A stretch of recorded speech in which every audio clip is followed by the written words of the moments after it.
बांग्लादेश में जो सरकार है मोहम्मद यूनूस के नेतृत्व में अब सरकार अंतरिम सरकार के रूप में कार्य करने जा रही है और ऐसा बताया जा रहा है कि भारत पर इसके उल्टे प्रभाव पड़ेंगे। तो आज उसी की हम समीक्षा करेंगे, आपको सब कुछ बताएंगे कि आखिर कैसे यह सही है कि अब बांग्लादेश भारत को परेशान कर सकता है।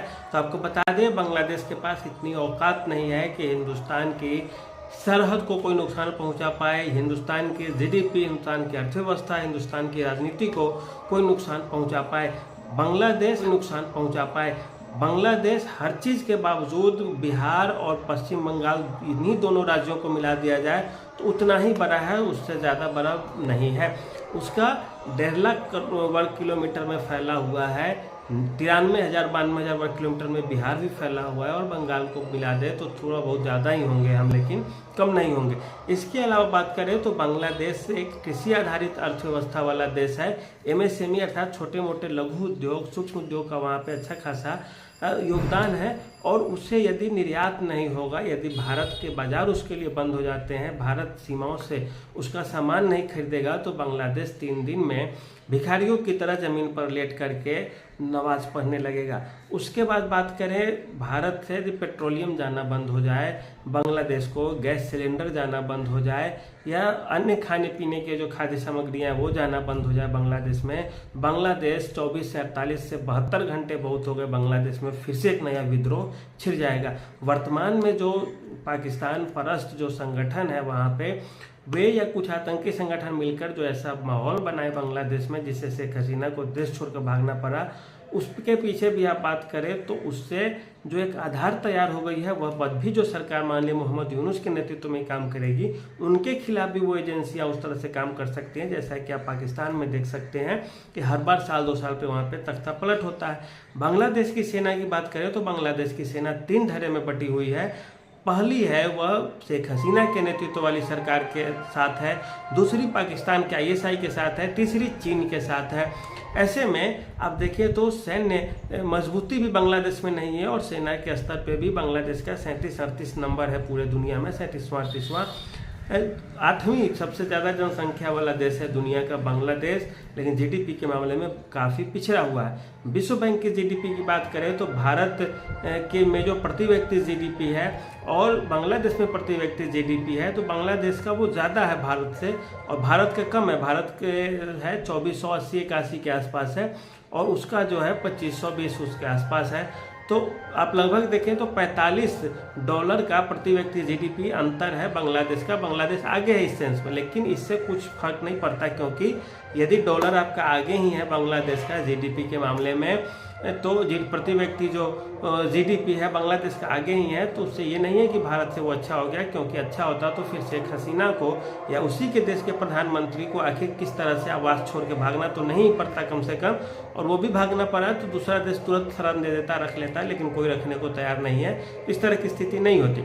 उसके बाद बात करें तो बांग्लादेश के पास क्या है, वह कटहल का अच्छा उत्पादन करता है, फल फूल का थोड़ा बहुत करता है, पटसन और वस्त्र उद्योग का उसके पास अच्छा खासा उत्पादन है, लेकिन उसके लिए बाजार तो भारत ही है। भारत से बात करें तो भारत लगभग पिछले वर्ष $11 अरब का निर्यात किया था, बांग्लादेश को दिया था।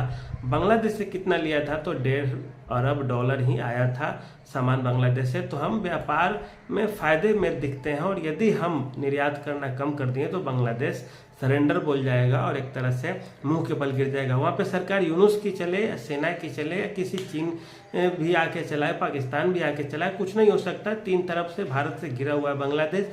बांग्लादेश भारत के खिलाफ यदि कहीं जाता है तो उसके पास एक ऑप्शन है म्यांमार। म्यांमार खुद अशांत है और म्यांमार की बात करें अगर बांग्लादेश म्यांमार एक होते हैं, नज़दीकियाँ बढ़ेंगी तो फिर बांग्लादेश अशांत होगा, क्योंकि म्यांमार चढ़ जाएगा बांग्लादेश के ऊपर। अब दूसरी बात है कि यदि भारत को छोड़कर किसी अन्य से हाथ मिलाए तो अन्य बांग्लादेश के लिए वही सीधे थाईलैंड है, लाओस है, जापान है जो बहुत दूर है, इधर पाकिस्तान है, ईरान है, तो ये सब भी बहुत दूर है। तो उसे तेल खरीदने में ही बांग्लादेश का पूरा तेल निकल जाएगा। उसके बाद भी बात करें तो खाने पीने के सामान को लेकर भी बांग्लादेश में परेशानी का सामना करना पड़ेगा। इसीलिए बांग्लादेश में किसी की भी सरकार बने, भारत के बिना बांग्लादेश को नहीं चलाया जा सकता। बांग्लादेश का तो राष्ट्रगान ही रविन्द्रनाथ टैगोर ने लिखा है, उसमें भी बांग्लादेश का अपना कुछ नहीं है।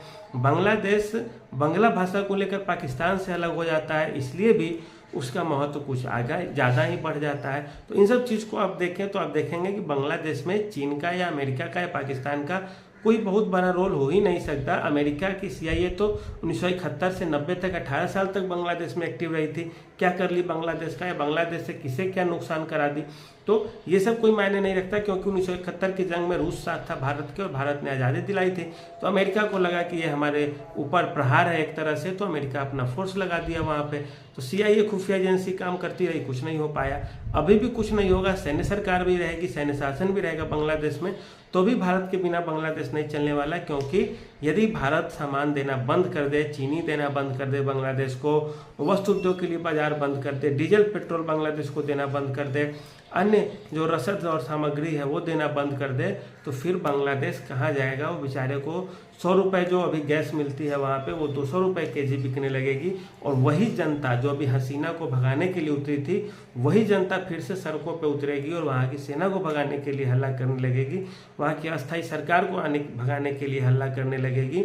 और मोहम्मद यूनुस जैसे कितने भी लोग आएंगे प्रधानमंत्री राष्ट्रपति बनकर, कुछ नहीं होने जाने को है। क्योंकि छोटा देश तभी विकास कर सकता है दो ही स्थिति में, पहला अनुशासित हो, जनता उसकी शिक्षित हो, शांति हो, तब वो आगे बढ़ जाएगा। दूसरी बात होती है उत्पादन पे उसका ज़्यादा ध्यान हो और उसके लिए बाजार उपलब्ध हो, तभी जाके वह या तो श्रम को बेच करके या सामान को बेच करके कमा खा सकता है। बांग्लादेश दोनों स्थिति में विफल हो जाएगा यदि अशांति वहाँ रहेगी। और ये भी बात है कि अभी जो उपद्रवी है, जो शेख हसीना को भगाने के लिए मजबूर कर दिए हैं भागने के लिए, ठीक उन्हीं के जो विपरीत वाले हैं, वो जब ये सत्ता में आएंगे तो वो भी इसी तरह सड़क पे उतरेंगे लाखों की संख्या में, और उस प्रधानमंत्री और राष्ट्रपति को भी भगाने के लिए प्रदर्शन करने लगेंगे। फिर भी जाके स्थिति उसी तरह की हो जाएगी जिसे कोई भी पसंद नहीं करेगा। इसीलिए भला इसी में है कि शांति से काम लिया जाए, फिर से लोकतांत्रिक व्यवस्था बहाल हो, चुनाव हो, शांति हो देश में। किसी भी देश के साथ घरेलू मुद्दे को अंतर्राष्ट्रीय मुद्दा न बनाया जाए। भारत जैसे देशों से संबंध अच्छे रखें, तभी जाके बांग्लादेश का हित है, अन्यथा वो भी चाह के भी कुछ नहीं कर सकता है। तो कैसी लगी समीक्षा आप हमें बताइएगा। आज के लिए इतना ही, धन्यवाद।